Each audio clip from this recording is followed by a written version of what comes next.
got run out of cards. No, I got run out of cards. Anyway, right, switch on, John. Okay. No, are we live? Okay, good afternoon, everybody. Welcome to Cabinet this afternoon. Can I introduce myself? I'm Peter Fox, Leader of Council. I'll just invite colleagues to introduce themselves. Phil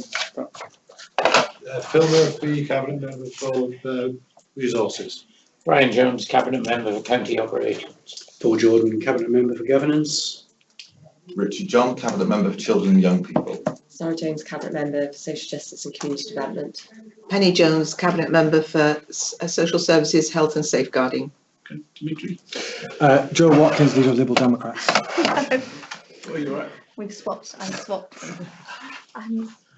Joe Watkins, Leader of the Liberal Democrat Group. I'm waiting for you to take him on then.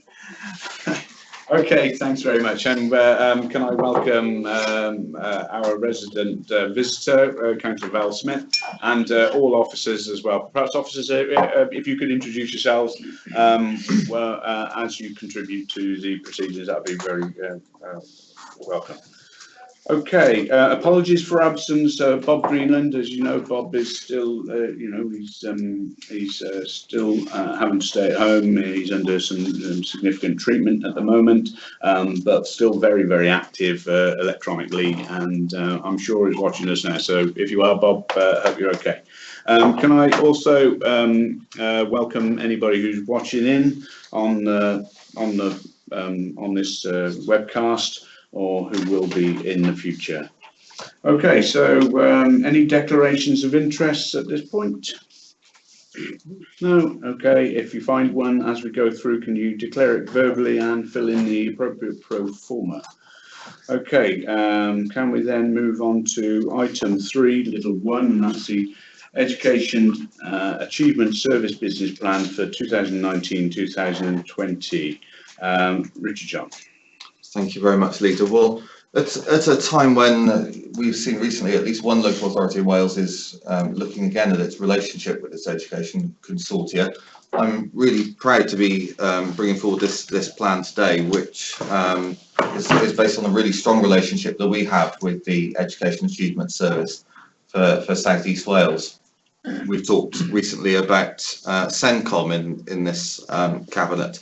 And similarly with CENCOM, by working in collaboration with our partners in the EAS and with neighbouring authorities, we can access far greater support for our schools than if we were working in isolation. We can access a far greater range of expertise. This business case is built on significant development work, consultation, professional critique, and it's our plan in conjunction with the EAS for the next 12 months.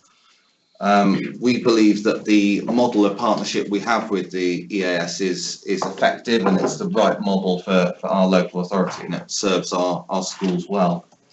The business plan sets out our strategic priorities, which are improving outcomes for our most vulnerable young people, including learners who are eligible for free school meals, particularly those at Key Stage 4.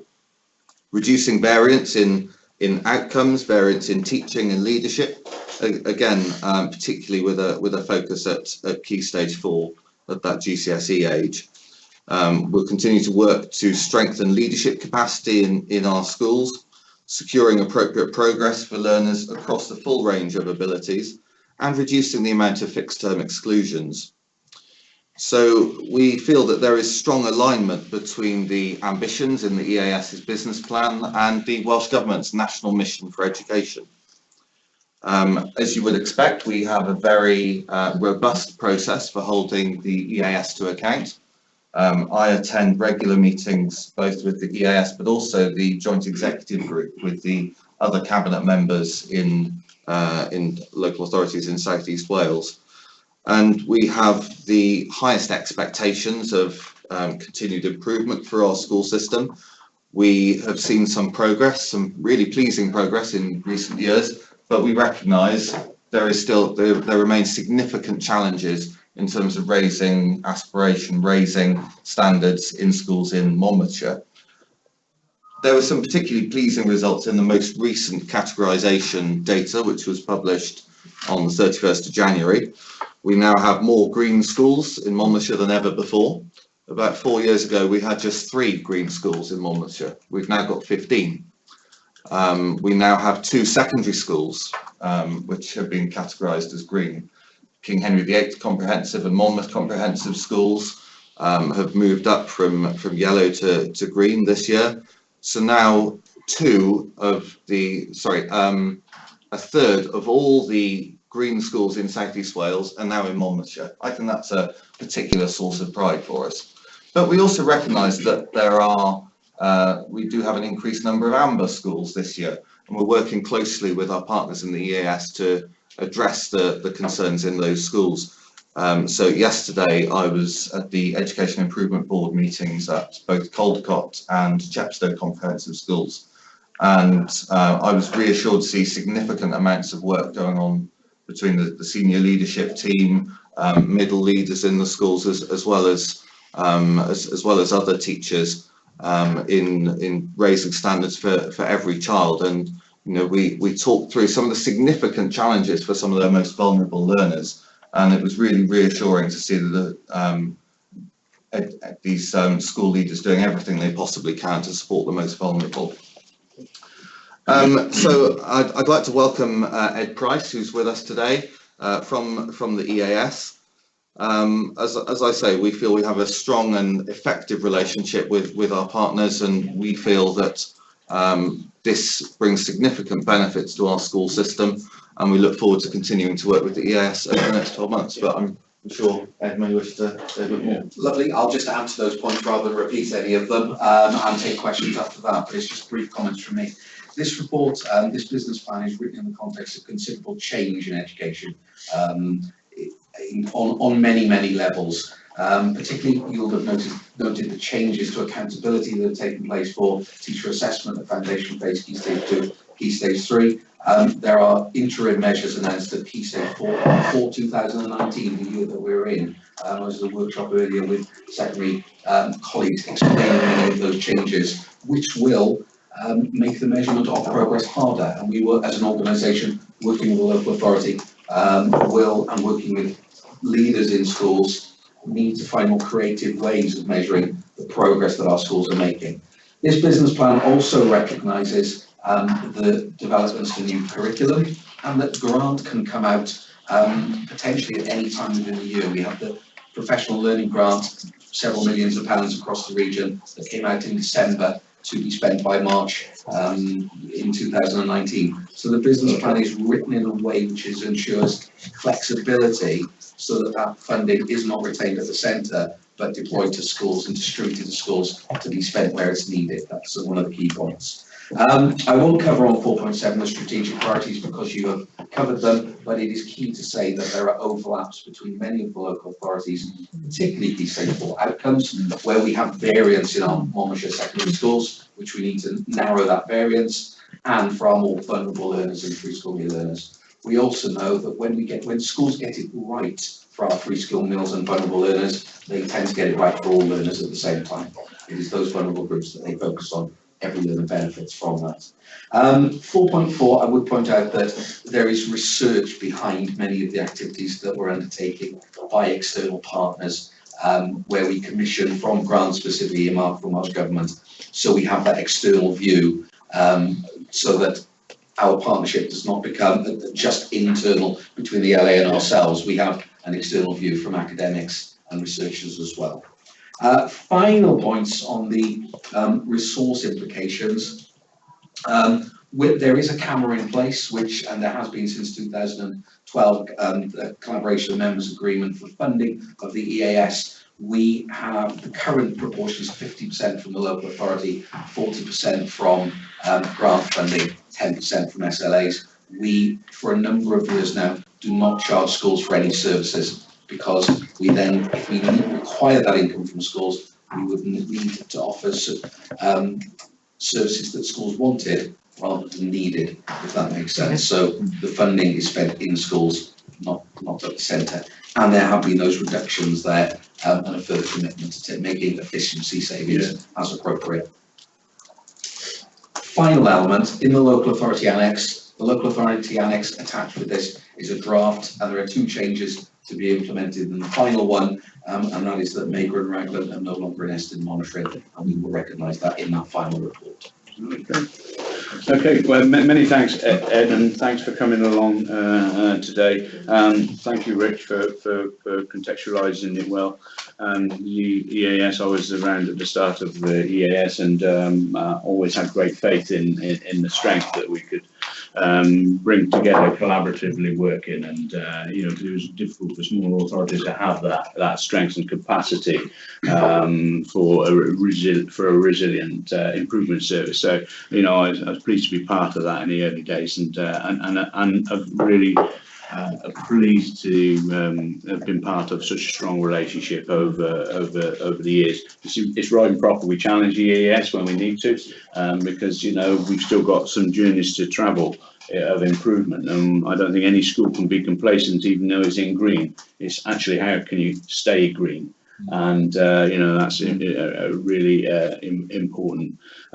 Some positive figures, Rich. You know that third of the EAS schools, you know, in green, and that bodes well. You know, two comps in green. I'd like to see all 4 in green. I think that's where we need to be, and we all want to aspire to that. I welcome EAS recognition of the challenges we're facing, driving the further efficiencies out. I know you took another 2% and passed on 2% efficiency back to the partners, and that's really welcome, because it's been difficult for all of us. But so I recognise the part the EAS is playing on that. So I'm happy to receive the plan and recognise it's put together in the context of some real changes. Thanks again, colleagues. No. Okay. Right, so the recommendation is, it is recommended that Cabinet approve the EAS Business Plan 2019-2020 and the Local Authority Annex. Obviously that will be updated, as you said, Ed, which is obviously attached. Are we all in favour? Thank you very much. You're very welcome to stay, but you don't have to. I will be heading back to the office. So. Okay, Thank you. Thank you. okay, so we move on to the next item, and that is the agency and self-employed workers policy. Yes, thank you, Leader. And the purpose of this report is to introduce the agency and self-employed workers policy. In certain circumstances, the council may need to engage agency workers or self-employed workers, and the policy sets out the steps that have to be gone through to achieve that. It's the policy of the council that an agency worker will only be used where there is a sound financial and business need to do so for a short-term cover of up to 6 weeks. The policy and procedure provides a framework for managers to use when they have short-term or business need to engage the use of external agency workers or self-employed workers. Agency workers on assignment with the council are not employees of Monmouthshire County Council, as they remain the employee of the supplying agency. The council wants to limit the use of agency workers in order to protect the employment of existing staff and to manage costs. However, when there's a requirement to engage workers under those terms for short-term cover, it would have to be in terms of emergency cover, last-minute sickness, business continuity, or where we need to get in specialist skills where we don't have the expertise within the authority on a day-to-day basis. Or where we've got recruitment and retention difficulties in the short term. The people engaged are categorised into employed or self-employed status according to the terms of that engagement. And we're all aware of the fact that the HMRC have very strict conditions for determining whether somebody is employed or self-employed, and this policy sets out how we will comply with those conditions. So it's a very straightforward policy, Leader. It sets out in almost words of one syllable the steps that have to be have to be gone through to establish the status of these people and the terms and conditions under which they need to be engaged. So Okay. quite straightforward. Yeah, no, straightforward report, yeah, obviously we don't want to use agency workers any more than we have to. Obviously, the backfill where there is absence or that immediate need. So clearly we need a strong policy which aligns that. So I'm not going to dwell on this too much. Colleagues, anybody got anything? No, okay, so the recommendation is that the agency and self-employed workers policy be accepted and approved by Cabinet. All in favour? Thank you. Okay, Sudbrook Paper Mill 106 Offsite Regeneration Funding. And at this point, I think I do need to declare a personal interest only, as I am a member of Portskewer Community Council, who will be the beneficiary.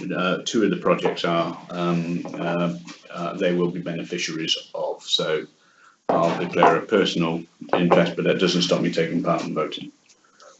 Okay, Phil. Yes, thank you, Leader. And yeah, this is the recommendation to full council for the inclusion of capital funding in the 1920 capital budget in respect of 5 specific projects from that available funding. The recommendation is that a budget of 50,000 be created in 1920 from the Section 106 agreement in relation to the Sudbrook Paper Mill development site, which of course is in your ward, isn't it? Grants of £10,000 each be allocated to 5 projects, all of which are named as beneficiary sites in that Section 106 agreement. There's a lot of detail in this report about exactly who's doing what in these various projects, which I won't go through. I think it's sufficient at the moment just to say who they are. And that's the Cornfield project at the Portskewer Heritage Centre, the Crest Play Area, Sudbrook Play Park, and Sudbrook Sports and Social Club. So again, quite straightforward, Leader, and the details in the report. Yeah, thanks, Phil. And I know Mike Moran's with us today, or author of the report, so you can take any questions. But obviously, as local member, obviously we welcome the contribution from 106. Obviously, that's that's as a result of a significant increase in local housing, which is going to come to the area, which has its challenges, but also there is great need for that as well. So, but some of these projects, Cornfield projects, fantastic project of local community coming together over the last few years, turning a piece of it's still county ground, but they've got a lease on it, into a wonderful place to visit and for the families to experience with a host of different things there to look at and walk around, and to it's just a thriving, lovely community feel, which is driven by a group of local people who put the whole community before themselves and contribute tirelessly toward it. So big thanks to them. There is a lot happening in the area. Obviously, it's a popular area, and there's a lot of history in the area. So the Heritage Centre is right adjacent to the church, St Mary's Church, and a listed building, which is going to be, a real asset to the whole wider village from a heritage perspective, but also benefit the church as well. And they've some considerable work gone on there, and there's again volunteers getting involved, raising a lot of money, and this bit will help them as well. And obviously the play areas, which is aligned to the community council, we're always needing to enhance those. We have a growing population and a lot of need for additional play areas and or enhanced in our play areas. So these are all really welcome schemes, but I'm conscious there is more housing to come to our area over the next several months and years, which will put even more pressure on facilities. So I'm sure the community will be looking for further investment in recreational infrastructure going forward. Colleagues, anybody want to add anything? Okay, the recommendations then are, as you point out, Phil, they're listed in 2.1. The council agrees to a budget of 50,000 being created in 2019-20 to fund the following projects. and they were £10,000 each for the ones you read out: Cornfield, Portskew Heritage Centre, the Quest Play Area, Sudbrook Play Area, and Sudbrook Sports and Social Club. All in favour? Thank you very much. Okay, we have now the Welsh Church Fund Working Group, and we have a schedule of grants that have been recommended for approval following a meeting on the 7th of March. There are a considerable number here. All have been been fortunate in achieving an allocation if we are so minded to support. There is nothing deferred. I open up. Anybody got any areas they want to talk to or not? No. Okay, so the recommendations, they're all there, obviously there, the sums which have been allocated. I understand this was the last of the fund for the year to be allocated, hence there may not be quite full, all of what people asked for haven't been able to be contributed or rather put forward. However, all of the money has been fairly shared out to the appropriate project, obviously With the exception of £772, which is all just 772. Oh, it's 772 left, yeah. So obviously projects have to be compliant, but I'm pleased so many have been. So, colleagues, anybody? No. So the recommendation is that we resolve that the following grants be awarded as per the schedule of applications. You all in favour of that? Thank you. Okay, let's move on to quite a meaty report. This is the school's admission policy over subscription criteria. Councillor Richard John. Thank you very much, Leader. We operate a system of parental preference when it comes to applications for school, and as a parent, it's one of the biggest decisions you make about which school your child goes to. And we have a number of schools in the county that are routinely oversubscribed. We recognise that in a community, children don't always come in groups of 30, and this can cause issues with oversubscription. And it's really emotive. It's a really emotive subject in terms of how do we allocate school places when a school is oversubscribed. So we ran a consultation earlier this year. A wide consultation. We had a great deal of feedback from people in Monmouthshire and other stakeholders on a number of key proposals that we put forward, which we feel make the oversubscription criteria fairer. So we proposed to split the sibling priority criteria. We also proposed to add in a criteria for feeder schools for secondary. I'll explain what those mean. So based on the proposals we've put forward, if you are a sibling within catchment, if you have a sibling at a particular school and you live in catchment, you will take priority over other applications within the catchment area. That's fair. We want to keep siblings together. But we've seen some instances, particularly in the Gilwyn area, where applications out of from families out of catchment have taken places from children that would have otherwise gone to children within the catchment area, and it can seem quite unfair that some families who live within walking distance of their local school are not able to access places. So based on the proposals we've put forward, there will be a new set of criteria for oversubscription. So first of all, the number one priority would be looked after children. Second would be children with exceptional medical circumstances. Third would be children who live within the catchment area and have a sibling. So if you have a sibling already at the school, you would take priority. Out of catchment siblings who have been unsuccessful at securing a place at their catchment school. So that is a criteria to which wouldn't pick up many pupils, but we feel that's important there for fairness. Splitting the sibling criteria means that parents will need to think very carefully about which school they select for their children if they want to apply for a school which is out of catchment. Now, as I say, we believe parental preference is really important, and parents should be able to express their preference when they make their application. But we're keen that siblings are able to stay together as far as possible.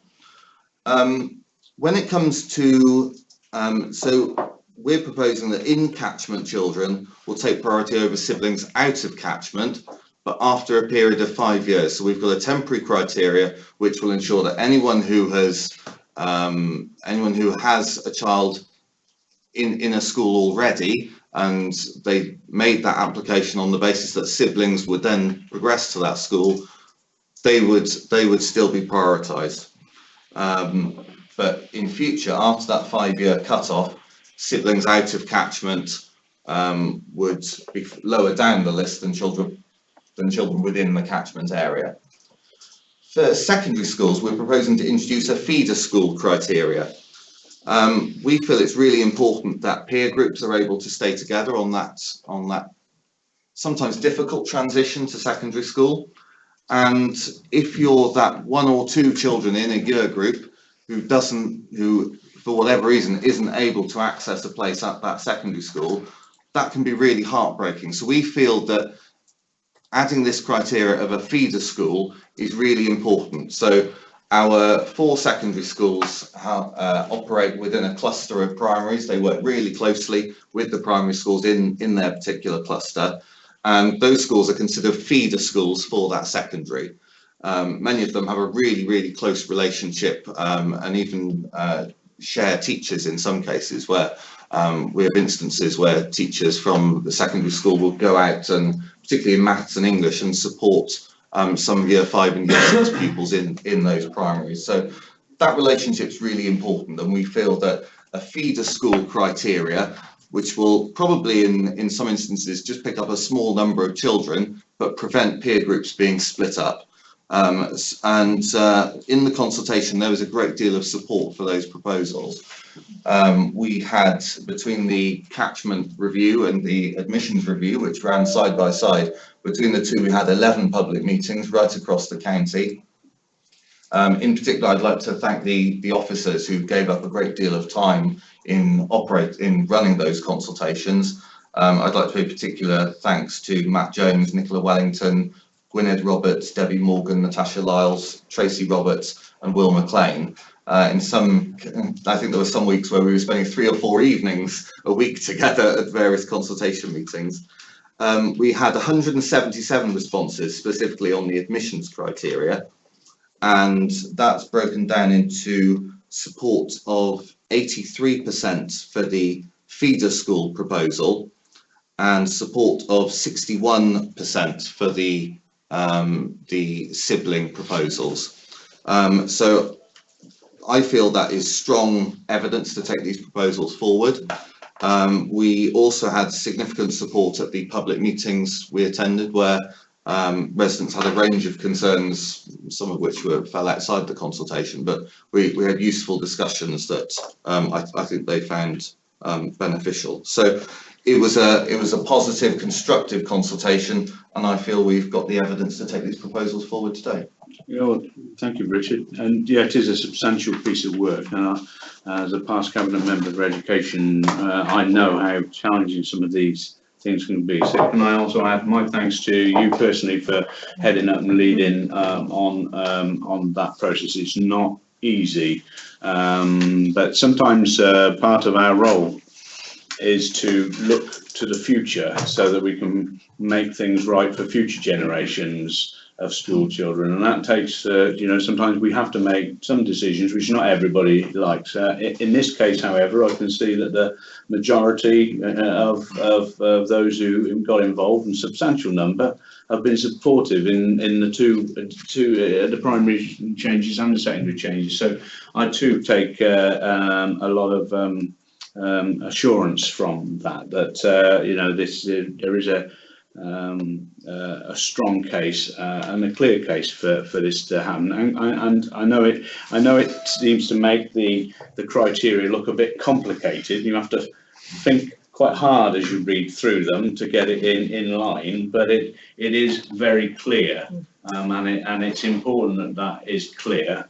to be able to make sure that we can give that very clear advice to parents, and there's no ambiguity around it. So I'm supportive of the recommendations. It would be wrong not to be on the back of such an in-depth consultation. So I put a lot of weight into that. Colleagues, anybody?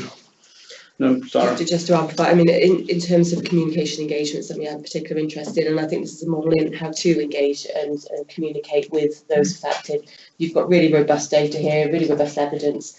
It's set out really well, and it's all testament to the process that's being set out. So well done to you and to all the team that have gone out and consulted. I think as a cabinet we can have confidence in what you presented, and well done to them. Yeah. Anybody else?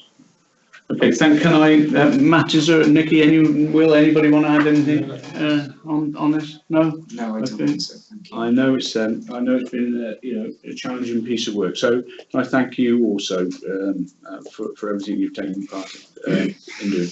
Okay, so right, the recommendations, and I think I'll read through these so that anybody watching in can be clear what we are recommending and what we're going to approve. And 2.1 then, that members review the full content of this report, the attached consultation report, Appendix 1, and the proposed schools admission policy. And whilst we haven't discussed in depth every issue in this meeting, clearly Cabinet members have had the information for some while and have had plenty of time to consider all of those points. 2.2, on reviewing section 2.1, that members agreed to implement a revised oversubscription criteria as listed under section 3.8 of this report to accommodate the below. Firstly, introduce a new criteria into the oversubscription criteria for secondary schools that affords a priority to children on roll at a designated primary feeder school. Secondly, to amend the order of the oversubscription criteria for primary and secondary schools to afford a priority to children and young people resident in a designated catchment area for the preferred school over those residing outside of the catchment area but with relevant siblings. The amendments are to be implemented as part of the school's admission arrangements for September 2020-21. So it's a little way off yet, but it's important. There's a statutory requirement for these changes to be done in advance, isn't it? Okay, so that's the recommendations. All in favour of supporting those? Okay, thank you very much. Okay, on to the other side of this consultation, also a big piece of work, I know, and that is the catchment areas. Richard, Thank you. Yes, this was another big consultation exercise, which was very emotive in certain aspects. Secondary school catchment areas haven't changed at all since 1996 in Monmouthshire, and in some cases quite a while before that. There was a review held in the county about 4 years ago, and it was felt that there wasn't sufficient evidence from that consultation. There wasn't sufficient engagement for Cabinet to be able to take a view. So this was one of the issues, I suppose, left hanging from the previous administration that we picked up when this administration came in 2017. And it was felt that this was a project that had been unfinished. So we've revisited this. We've had a completely fresh consultation. We put forward some proposals. I put together a cross-party panel of councillors to look at some proposals that had been suggested. So I'm grateful to councillors Webb, Watkins, Thomas, and I was going to say Councillor Jones, but I should specify Councillor Dave Jones for their contribution to that. We discussed a number of proposals, a number of changes to school catchment areas across the county, and agreed on some proposals to progress to a full consultation.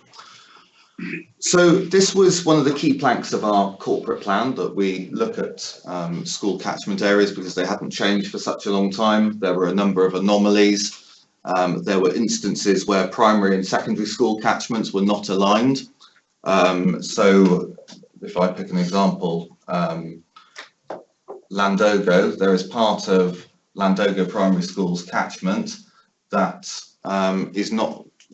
is catchment for a different secondary school to the vast majority of the rest of the primary school's catchment, which means that you have 1 or 2 children in a year who aren't able to go to the same secondary school as their peers. And if you're in a year group of about 10 or 11 pupils, being that 1 or 2 pupils who aren't able to go with the rest of their peers with whom they've been in primary school for 7 years, that's really heartbreaking. And to think that we have admissions and catchment area policies that are splitting peer groups, we need to do something about that. So that was one of the compelling reasons for bringing this forward, wanting to keep peer groups together. And so aligning primary and secondary school catchments was one of the priorities. These proposals also recognise cluster working. They also recognise the significance of that transition from primary to secondary school, which can be difficult. It also recognises one of our political priorities, which is that parents know their child best. Parents should be able to express a clear preference as to where their child goes to secondary school. That's one of the biggest choices you make as a parent. And I've been very clear throughout this consultation that I want parents to be able to make a preference. Unfortunately, there are some parts of Monmouthshire at the moment where parents are not able to access school places within Monmouthshire. We also feel very strongly about investing in new schools. In the past 2 years, we've opened 2 brand new secondary schools in Monmouthshire, in Caldecott and Monmouth, and we've got ambitions to renew Abergavenny and Chepstow. But why are we investing so much money, including taxpayers' money, in brand new state-of-the-art secondary schools if children who live within our county can't access those school places? So that was one of the powerful drivers for this consultation, particularly in I should say, the Usk area, where we have a number of families who are unable to access places at their nearest Monmouthshire school. So, as I mentioned, we had a very thorough consultation of 11 public meetings altogether between admissions and catchment across the county. We had some very thorough engagement. We had some very well attended public meetings. There were some, so there were 4 proposals that we agreed to focus on. So unlike the last review that was held, we've picked on a certain, so 4 catchment areas that we think need addressing, and we'll look at other areas in the county at a later date.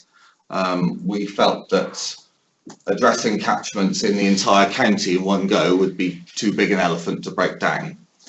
So let's look at the proposals one by one. In Landogo, the consultation responses gave us an 89% approval conclusion. So that's, and we had a well-attended public meeting, and there was unanimous support. We had some questions about transport, but there was clear support for those proposals. In Trellick, similarly, the proposal to align Trellick's primary school catchment with Monmouth's catchment, that had 75% support. Now, one point that we feel is important about this is that catchments are brought up to date, so they reflect what's actually happening on the ground. And I think that's particularly important with reference to the Goitra and Usk proposals. So if we look at Goitra, the consultation actually had a very small number of responses. Once we'd excluded the duplicate responses and the out-of-county responses, because we did make very clear at the start of the consultation, we wanted to hear what Monmouthshire parents had to say. We only actually had 37 responses, and of those, 62% were against, which was bizarre because at the public meeting there was very strong support in Goitra Primary School for these proposals. it's also strange to see 62% against, because in the pupil consultation, in the consultation with pupils, the breakdown of year 6 pupils, 70% said they wanted to go to King Henry, and only 6% said they wanted to go to Killeen. And if we look at what's actually happening on the ground, so in September this year, we've got no applications for Killeen from Goitre Primary School. Yet that's the catchment school. That doesn't make any sense. So there's a really strong case that our catchment areas need to be brought up to date. Yeah. So the vast majority of pupils from this area go to King Henry. Looking at Usk, we had 271 responses, of which 50 were out of county and 35 were duplicates. Of those 186 responses, excluding the duplicates and out of county, 56% were in favour. We had a very well attended public meeting. In the consultation with pupils, there were more pupils that had a preference for Monmouth as opposed to Killeen. Now, in recent years, in terms of where pupils are going, so that point about reflecting what's happening on the ground, roughly 2/3 of pupils go to Killeen and roughly 1/3 go to Monmouth. That's been the case in the past few years.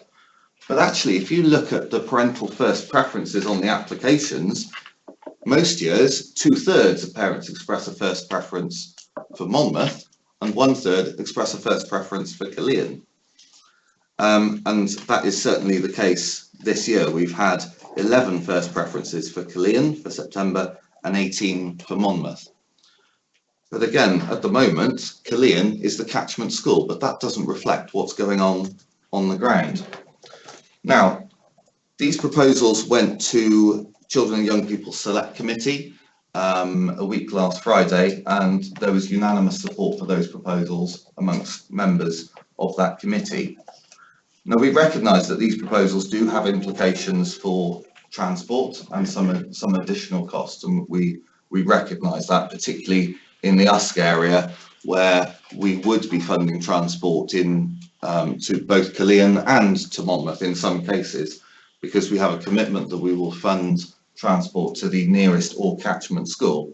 And for some children in the catchment area of Usk Primary School, Killeen will remain the closest school.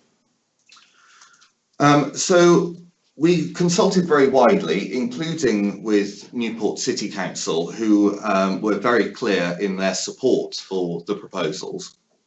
But as Newport are the admissions authority for Killeen Secondary School, they will consider in future whether to take the Usk and Goitre areas out of catchment for Killeen Secondary School. So we're consulting on proposals that can be implemented for the admissions round beginning later this year for admission to secondary school in September 2020. So certainly for September 2020, as far as Killeen are concerned, Usk and Goitre areas will remain within Killeen's catchment. But as far as we're concerned, we are proposing today to extend Monmouth Comprehensive Schools catchment to take in the entire catchment area of Usk Primary School, and we are proposing to extend King Henry VIII's catchment area to include the whole of Goitre Primary School's catchment. We did have one or two complaints in our consultation responses that we hadn't included the areas of Lanhennock and Tredonock, which are right at the very, very south of the county. And the reason for that was we felt they were so close to Killeen and they're not part of a catchment for a Monmouthshire primary school, they're catchment for a Newport primary school. We felt that it didn't make sense to include those areas in this consultation, but it's as I've explained, it's very emotive, it's a very difficult subject. Speaking to individual families, I recognise their individual circumstances, and you could almost make a different decision based on the individual circumstances of whichever family you're talking to. But we have to provide the fairest proposals we can for as many people in the Monmouthshire area. So I feel that these are robust proposals. I said all the way through this consultation that I didn't feel we would be able to make significant changes to something as important as school catchment areas without seeing some evidence of public support for these proposals. I feel I can say to you as Cabinet colleagues that I have seen significant evidence of support for these proposals, and even in the Goitra area, where based on a very, very small turnout, the response is 62% against the proposals. I don't feel that's a significant level of engagement, just 37 responses, to say that this is not what parents want. I think we've got clear evidence today that people who live in Monmouthshire, who pay their council tax in Monmouthshire, elect county councillors in Monmouthshire to make decisions about how much money we pass on to Monmouthshire schools, that they support these proposals. So I'm happy to put these forward today. Okay, well, Richard, once again, thank you for the comprehensive way you've relayed the results of that consultation, and again for the work that went in to do that consultation. Again, I reflect on my history in your role, how hard that is.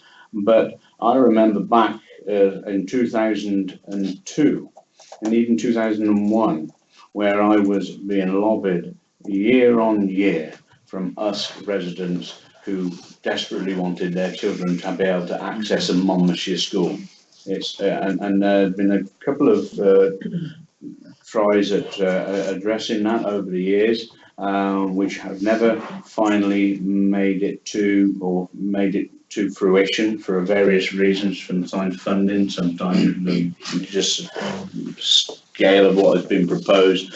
It's been challenging. I am heartened to hear the figures of the responses. Once again, it seems a majority in favour, apart from the Goitra. I can't quite work that Goitra picture out. That doesn't seem to make sense around that. You know, I just can't work it out. And I think what verified that for me, or give me assurances, is that last figure you said that we haven't had any applications for Killeen this time. No. So I suppose I'm right in thinking then with Goitra children, there is, in theory, we have our specified catchment school, would have our specified catchment school, but Newport will still retain it within its view as a catchment for that area as well. So I suppose parents could still take their children to Killeen as long as Newport are willing to receive them into their catchment, and that they're going to review their process over the next year. So any changes that might flow from their decision making would come into effect in 2021-22, I assume.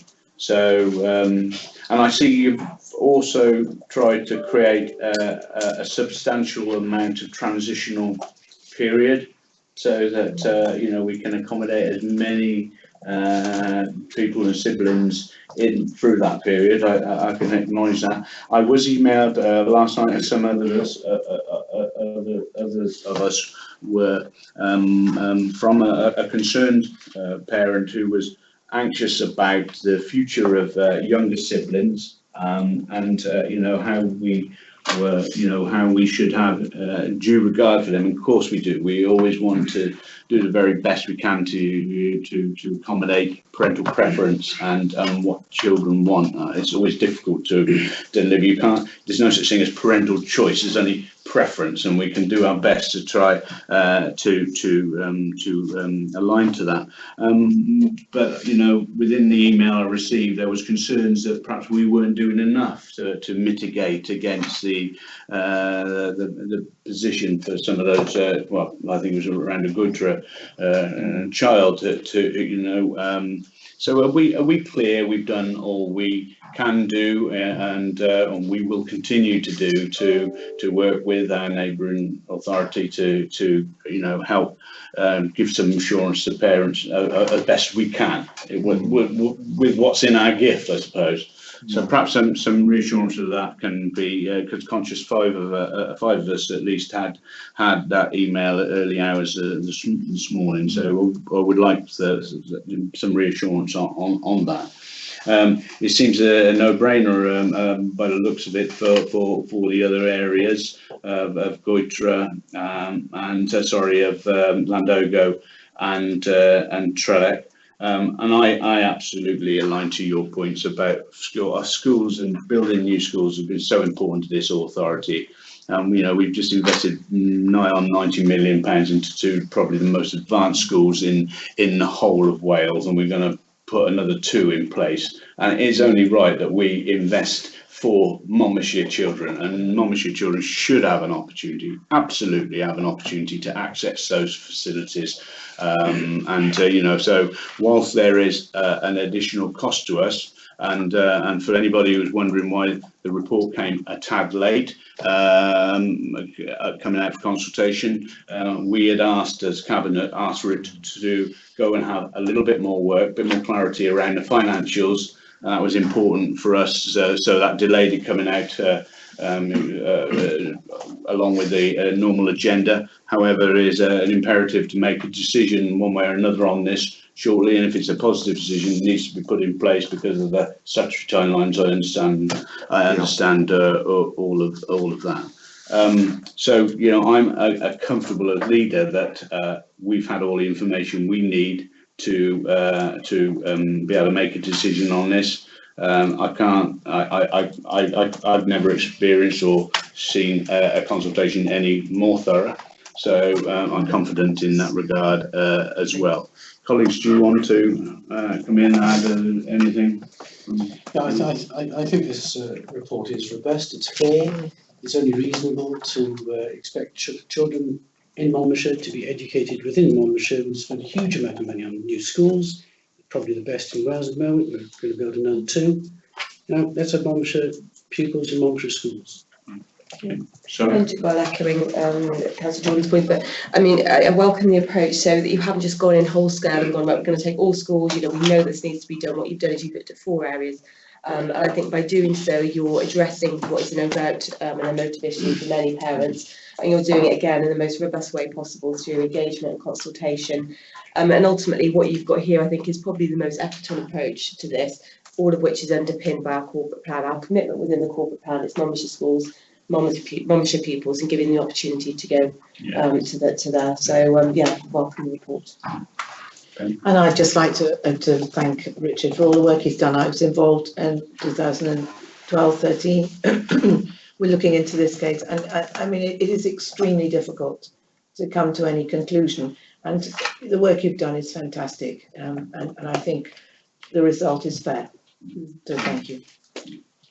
Yeah, if I can just respond to some of those points you made. We did have detailed discussions with a number of parents who had some concerns about the proposals. There were some parents who perhaps already had a child in Caerleon. They lived in the Yscol Goitra area and were concerned about the impact that these proposals might have on siblings. And the difficult position we're in is that we can't say to any parent, we can definitely guarantee that your child will still get a place. If you live next door to a school, we can't guarantee anyone a school place, but we have a set of oversubscription criteria that we will run through if a school is oversubscribed, and you have no idea where applications are going to come from. So that was a difficulty, trying to reassure parents. And we know that Caerleon in recent years has taken in all its applications from siblings out of catchment.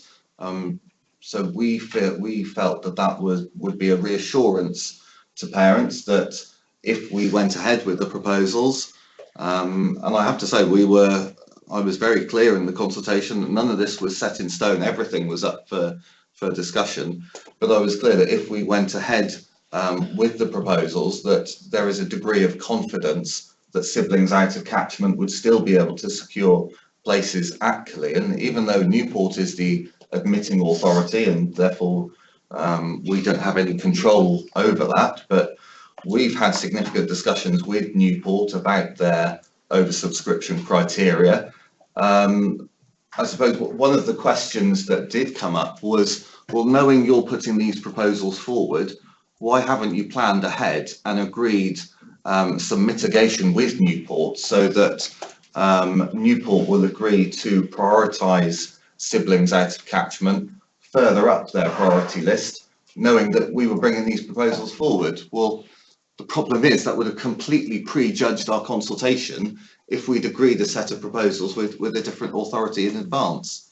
So it was a difficult process to go through, and I really understand the concerns that some parents had, particularly in relation to siblings. And we've been very clear, we want siblings to be able to go to the same school. We also want to keep peer groups together, but we can't say that catchment areas will never change. No, catchments haven't changed in about 30 years, and they simply don't reflect what's going on the ground. So we feel these changes have significant merit, but we will continue to do all we can to protect siblings and ensure that siblings can remain together. And our discussions with Newport will continue. But you're absolutely right, Leader. It will be for Newport to bring forward proposals to take Usk and Goitre out of Killearn's catchment, if that is what they wish to do. They've made it very clear in their consultation response to us that that is something they have very strong support for. But that will be a matter for Newport as to if or when they bring those proposals forward. Thank you. Will, is there anything you want to add?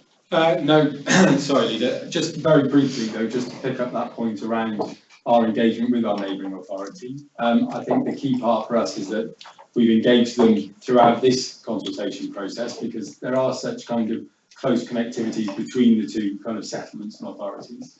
And we will continue to do that. So we'll continue that debate and dialogue with Sarah, who's my equivalent in Newport, throughout the next period. As and when they bring forward any proposals, we'll make sure that we respond to those in a very full way, and we will look to advocate the importance of sibling links that we see so clearly in our admissions code. They recognise that and the importance of the sibling link in their admissions code as well.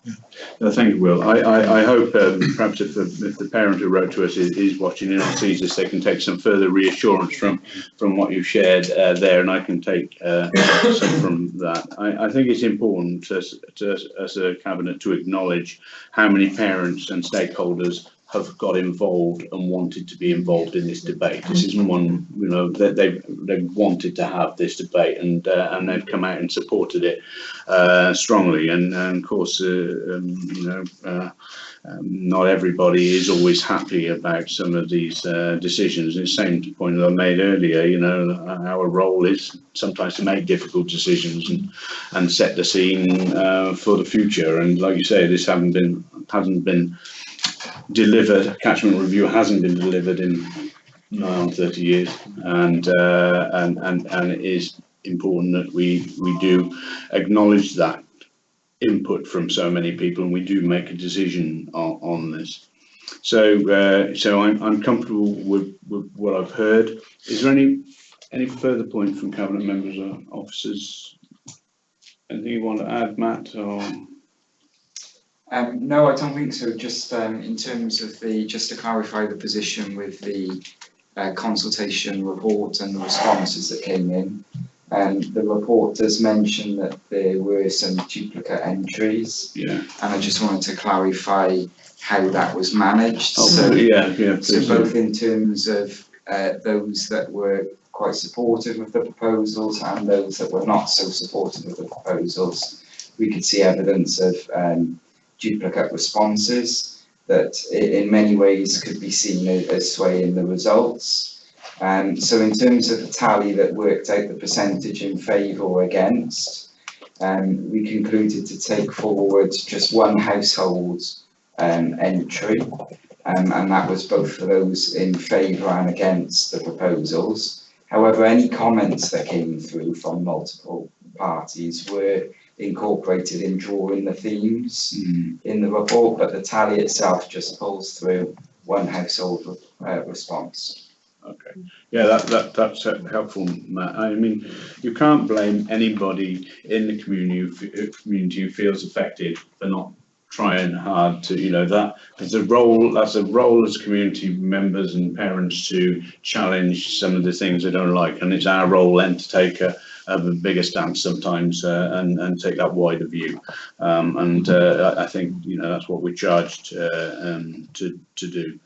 So I know we've got these recommendations here in block, but I'm conscious. I think I'm going to take each of the recommendations, or rather the review areas, individually. But Rich, you wanted to come in at that point? Yeah, if I can just clarify, as I live in one of the affected areas and have children who will be transitioning to secondary school in 7 and 9 years' time, I feel in the interest of complete openness and transparency that I will abstain specifically on review area 1 under point 2.2. Yeah, okay. Same reasons. Review area 1, I have a child in the school and a son due to attend that school. I'm likely to transition in 5 and 8 years' time, so for that reason, the same reason that Richard's just outlined, I will abstain. Yeah, well, thanks for that. But I'm very clear that there isn't an interest here. You have no personal interest or prejudicial interest at all in this. You're purely choosing to not take part in this vote, really, just to protect the integrity and clarity of the process today. Because I know that has been questioned by some people who may have been against the proposals. It has, and we sought legal advice very early on in the process about that. Yeah, and so we're very clear. We're very clear that you have no interest. Okay, right. So we'll work through these recommendations. First of all, let's look at 2.1, and the council recommends in 2.1 that members review and agree the full content of this report, the attached consultation report Appendix 1, and the proposed school admissions policy 2021 Appendix 2. And in 2.2, on reviewing section 2.1, members agree to implement the following changes to determine the secondary catchment school for the affected areas as per the council's school admissions arrangements 2020-2021. I'm going to then take each one of these review areas separately and ask for a vote on each of them. So the first one is review area 1, to amend the catchment area for Monmouth Comprehensive School to align with the primary catchment area for Usk Church in Wales Primary School set out in Appendix 3. All in favour, please show. Okay. Any against? Abstentions? 2. Okay. Right.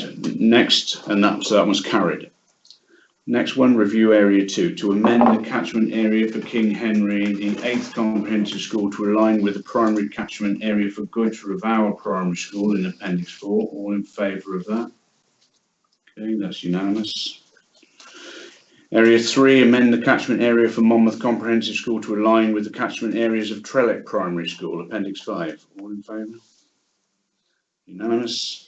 And finally, review area 4, to amend the catchment areas for Monmouth Comprehensive School to align with the catchment area for Landogo Primary School in Appendix 6. All in favour of that? Okay. And the authority then will implement the changes as part of the council's determined schools admission arrangements for academic year commencing September 2021.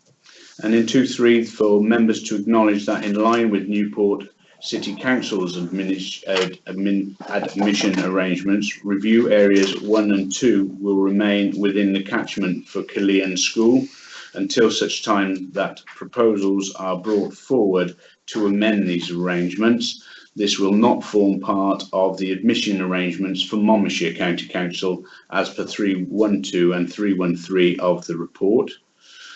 And final recommendation that members commission officers to undertake a review of the homeschool transport policy to be concluded in such time to allow for implementation in line with the changes to the catchment areas as set out above, i.e. the start of the academic year 2020. At this time, the policy review will not include transportation affecting faith or Welsh medium schools.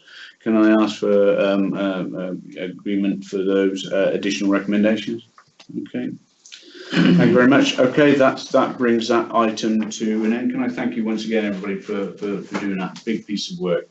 Okay, and that then brings us to the end of the meeting. Can I thank you all very much for your attendance today, and look forward to the next gathering.